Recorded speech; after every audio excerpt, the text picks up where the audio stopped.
Hello दोस्तों, आज मैं आपके सामने पिछले 15 से 20 सालों में राजनीतिक से संबंधित जो भी क्वेश्चन जो है आए हुए हैं उनके बारे में हम जो है बातचीत करेंगे। क्योंकि जो first grade second grade REET के जितने भी एग्ज़ाम हुए हैं उनमें हमारे अधिकतर जो क्वेश्चन गलत होते हैं वो राजनीतिक संबंधित होते हैं। अगर आप पिछले सालों में आए हुए 15 से 20 सालों के जो क्वेश्चन हैं उनका भी अच्छे से रिवीजन कर लो, उनको अच्छे से समझ लो, तो जो है आप जो है वहाँ पे आने वाले 10 प्रश्नों में से 8 से 9 क्वेश्चन आराम से सही करके आ सकते हैं। जैसे कि मैंने ये जो है राजस्थान के राज्यपाल के बारे में हम चर्चा करेंगे। तो मैंने आज का टॉपिक लिया है राजस्थान का राज्यपाल, जिसमें 20 से 25 क्वेश्चन जो है में हमारे राज्यपाल का भी रिवीजन हो जाएगा। जैसे इसमें पहला प्रश्न आता है, भारतीय संविधान का कौन सा अनुच्छेद उपबंध करता है कि प्रत्येक राज्य के लिए राज्यपाल होगा? तो इसका जो है आंसर होगा आपके 3 नंबर जो है आंसर अनुच्छेद 153। जो अनुच्छेद 153 है वही हमें बताता है कि प्रत्येक राज्य का एक राज्यपाल होगा। और अनुच्छेद 53 में भी ये भी कहा गया है कि जो राज्यपाल है वह 2 या 2 से अधिक राज्यों का राज्यपाल भी हो सकता है। जो कि हमारा जो 7वां संविधान संशोधन हुआ था, 7वां संविधान संशोधन जो कि 1956 में कब हुआ था? 1956 में हुआ था। तो उसमें ये प्रावधान किया गया था कि एक राज्यपाल 2 या 2 से अधिक जो राज्य है उनका कार्यभार भी संभाल सकता है। अगला क्वेश्चन कि भारतीय संविधान का निम्नलिखित में से कौन सा अनुच्छेद राज्यपाल की कार्यपालिक शक्तियों से संबंधित है? तो पहले वाले में हमने पढ़ा था जो राज्यपाल के बारे में हमें बताता है। फिर आएगा अनुच्छेद, लाइन से चल रहे हैं हम, अनुच्छेद फिर आएगा अनुच्छेद 154 यानी 154। ये जो है ये हमें बताता है कि जो कार्यपालिक शक्तियाँ होती है वो राज्यपाल में निहित होती है, जिसको वो मंत्री, जो मुख्यमंत्री और मंत्रिपरिषद है उनकी सहायता से करता है। अगला क्वेश्चन पता नहीं, नेक्स्ट क्वेश्चन है, संविधान के अनुच्छेद 155 के तहत राज्यपाल की नियुक्ति निम्न में से किसके द्वारा की जाती है? हमने अनुच्छेद 153 पढ़ लिया जिसमें राज्यपाल के बारे में बताया गया है। 154 में पढ़ लिया है जिसमें राज्यपाल की जो कार्यपालिक शक्ति है उसके बारे में हमें देखने को मिलता है। अब आते हैं हम अनुच्छेद 155। अनुच्छेद 155 जो है उसमें उल्लेख है, कहाँ गया क्वेश्चन?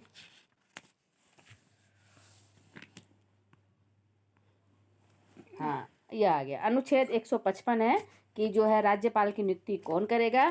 तो जो भारत का राष्ट्रपति होता है वह जो है राज्यपाल की नियुक्ति करता है। राज्यपाल जो है भारत के राष्ट्रपति का एक प्रतिनिधित्व के रूप में ही, प्रतिनिधि के रूप में ही कार्य करता है। अगला क्वेश्चन, किसी राज्य के राज्यपाल के संबंध में सही कथन का हमें चयन करना है। जैसे कि इसमें पहला है, उनको भारत के मुख्य न्यायाधीश नियुक्त करता है। यही हमारा जो है संबंध में सही कथन का चयन करना है। यह तो गलत हो गया क्योंकि अभी हमने पढ़ा था कि जो नियुक्त है वो राष्ट्रपति करता है, वह राष्ट्रपति की इच्छा अनुसार पद पर रहते हैं, ये सही है। उनमें राज्य की कार्यकारी शक्तियाँ जो कि हमने ये अनुच्छेद 154 में पढ़ी थी, ये भी सही है। सामान्य वे 5 वर्ष के लिए अपने पद पर रहते हैं, ये भी सही है। तो इसमें 2, 3, 4 किस में बन रहा है? यहाँ पे ये इसका आंसर होगा 2, 3, 4, यानी ये जो है राज्यपाल के संबंध में बातें पूरी होती है। नेक्स्ट क्वेश्चन है, राज्यपाल के पद हेतु न्यूनतम आयु सीमा निर्धारित कितनी है? तो वो है 35 वर्ष। वो कितनी है? 35 वर्ष। और जो मुख्यमंत्री है उसके लिए आप पढ़ चुके होंगे, 25 वर्ष जो है अनिवार्य शर्त है। अगला है हमारा, राज्यपाल के पद के लिए शर्तें कि वह भारत का नागरिक है। ये तो जो है सभी के लिए है अनिवार्य शर्तें कि वह भारत का नागरिक होना चाहिए, वह संसद के किसी सदन या किसी राज्य के विधानमंडल के किसी सदन का सदस्य नहीं होना चाहिए, ये भी सही है, नहीं होना चाहिए। अगर है भी तो राज्यपाल बनने के बाद में वह अपने आप ही उस पद से मुक्त हो जाता है। फिर वह अन्य कोई लाभ के पद पर नहीं रहना चाहिए, ये भी सही है। वह 35 वर्ष की आयु पूरी कर चुका हो, ये भी सही है। ये चारों शर्तें प्रमुख रूप से है। इसमें 2 शर्तें तो है ही, ये दूसरी और तीसरी, तो इसमें अपना ये जो आंसर हो जाएगा 4 नंबर क्वेश्चन। अब आता है कौन सा अधिकार राज्यपाल को नहीं है? मुख्यमंत्री की नियुक्ति, ये तो करता है वह। मुख्यमंत्री की सलाह से अन्य मंत्रियों की नियुक्ति, ये भी करता है। राज्य की कार्यपालिका की शक्ति सीमा में किसी भी सिद्ध दोष व्यक्ति के दंड को क्षमा करना, ये भी करता है। उच्च न्यायालय के न्यायाधीश की नियुक्ति, ये वह नहीं करता। उच्च न्यायालय के न्यायाधीशों की नियुक्ति किसके द्वारा की जाती है? राष्ट्रपति के द्वारा। राष्ट्रपति के द्वारा ही राज्यपाल की भी नियुक्ति की जाती है और उच्च न्यायालय के न्यायाधीशों की नियुक्ति भी की जाती है। तो इसमें हमारा ये आंसर हो जाएगा आंसर 4। फिर आता है राज्यपाल अपने स्वविवेकी कृत्यों को छोड़कर अपने कृत्यों का निर्वहन की सहायता और सलाह से करता है। किसकी सहायता और सलाह से करता है? मुख्यमंत्री और मंत्रिपरिषद और मंत्रिमंडल और मुख्यमंत्री और मंत्रिमंडल। तो उसमें जो है वो अपने सारे, हमने जो है कार्यपालिका शक्ति अभी पीछे पढ़ चुके हैं ना, अनुच्छेद 154 में उसकी कार्यपालिका शक्ति है, जिसका जो है वो उन शक्तियों का प्रयोग जो है मुख्यमंत्री और उसकी जो मंत्रिपरिषद है उनकी सहायता से जो है और उनकी सलाह से वह करता है। राजस्थान के राज्यपाल में निम्न में से कौन सी शक्ति है? विधानसभा को आहूत करने की, वो तो कर सकता है विधानसभा को आहूत। फिर है विधानसभा को स्थगित करने की, नहीं, वह विधानसभा को स्थगित करने की शक्ति उसमें नहीं आएगी। वह विधानसभा का विघटन भी कर सकता है, सत्रावसान भी कर सकता है, लेकिन वह स्थगित नहीं कर सकता। तो इसमें आंसर होगा 2। फिर निम्न में से कौन सा राज्यपाल के विशेष अभिभाषण से संबंधित है?